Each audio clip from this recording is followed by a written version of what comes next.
Good Shabbat, everyone. Forced inside by the rains. Yishmei bracha. I want to thank our sponsors for this week. Gilim Yitzter, Le'inishmat, Gila's mother, Pyro Bat, Rav Shlomo Yehuda Halevi, Allah Shalom. Thank Malki and Jeffrey Meir, Le'inishmat, Malki's father, Rav Yaakov Shlomo ben Chanoch, Allah Shalom. Thank also Chai Noful, sponsoring this month, Le'inishmat, their beloved son Hillel, Allah Shalom ben Yo Yaakov, Sheyichya, and Amy Larry Przanski and Lauren Ricky Frankel, Nishmat, our father of Yimor of Nechemya, and Rav Ephraim Milcha Levi, Olav Shalom. And I want to dedicate the learning today. I lost a great man this week, my first Rebbe in Yeshiva B'nai Torah, Rabbi Reuven Mann, Rav Reuven Shmuel ben Tzvi, Olav Shalom, who passed away in Israel. And what better way to honor him than to share some words of Torah as a weekly Dvar Torah that he sends out, that was sent out this week as well.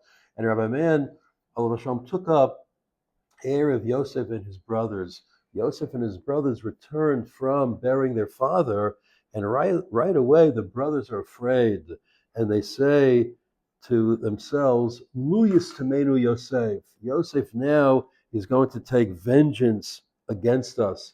He's nursing some hatred against us, and now he's going to come in for the kill. And they make up a story that the father told Yosef to forgive them.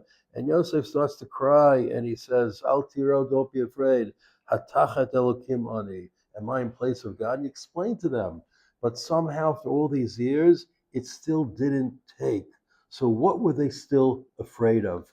And Rashi, the Medrash in Breshit Rabbah, brings a number of opinions. One of them, which could have aroused their suspicion and did, Rabbi Yitzchak Amar, Halach v'heitzitz boto habor. The Yosef went burying his father. He took a detour north from Hebron to the area of Shechem to visit and to gaze into the pit that was filled with scorpions and snakes in which he had been thrown. And the Medrash in the Tanchuma continues that his purpose was to thank Hashem, to bless Hashem. Baruch HaMakom she'asali nes b'makom hazeh. That blessed is God who did a miracle for me in this place. V'heimro lo amruke, not the first time, of course, that a single event happened and Yosef and his brothers had completely diametrically opposed reactions to it. No, they thought to themselves, he went back, looked at the bar, because now he's going to avenge us and what we did to him. So why did Yosef go, if that's the case? Yosef surely knew that would have aroused their suspicion. Granted that the brothers never really got Yosef. They didn't understand him. They still saw him as a callow 17-year-old. They didn't know how he had grown spiritually, forget in terms of maturity, but spiritually he was a completely different person. So why did he go? Why was it necessary to go back to the place? Rav Mann explained that many people, when they're victimized, they undergo harsh treatment physically, emotionally. They cannot help themselves but to constantly relive that trauma. And we have to say, what's the benefit to that? Hashem gave us the ability to recover from anything that happened to us, whether it's physical injury or even emotional injury as well. There's, of course, such a thing as PTSD, post-traumatic stress disorder. So why did Yosef experience that? And of course, we all know the adage, time heals all wounds. And in fact, it is true over time, the sting of what happened to us can ameliorate, but why? Why should that be? And the answer is that if a person removes the traumatic event from his active consciousness, it will fade. He'll remember it, of course, but it will cease to have that emotional, psychological grip over him. He'll be able to overcome it, meaning we have to stop thinking about it. It has to stop being in the forefront of our minds, but something that's part of our history over which we can exercise control. We just can't act like it never happened. It's always there, but it need not be part of our active consciousness. Passive, yes, of course. Subconscious, yes, of course. It turns out that Yosef had this ability because when he came down to Egypt, he did not project himself as a victim. Only time he did was to the Saramashkim, and it didn't work out well for him.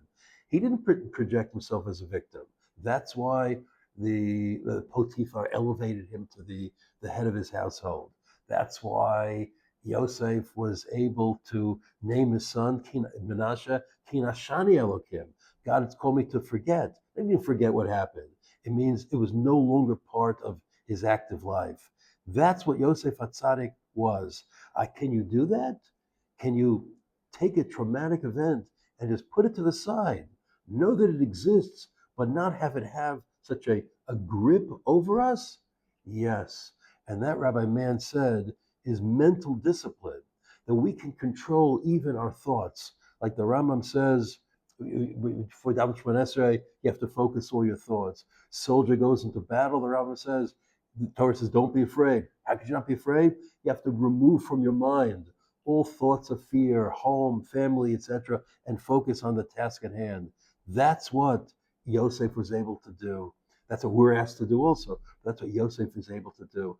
The tzaddik is the one who does not simply follow where his emotions take him. So even though he has a strong impulse to relive the event and uh, take pride in his victimhood, it's a big mistake. You have to move on. So many Holocaust survivors were able to do that because it's part of their identity, but it need not be part of their active consciousness. That's how they became so successful. What Yosef wanted to do was to thank God. Thank God that he had achieved so much despite where he was.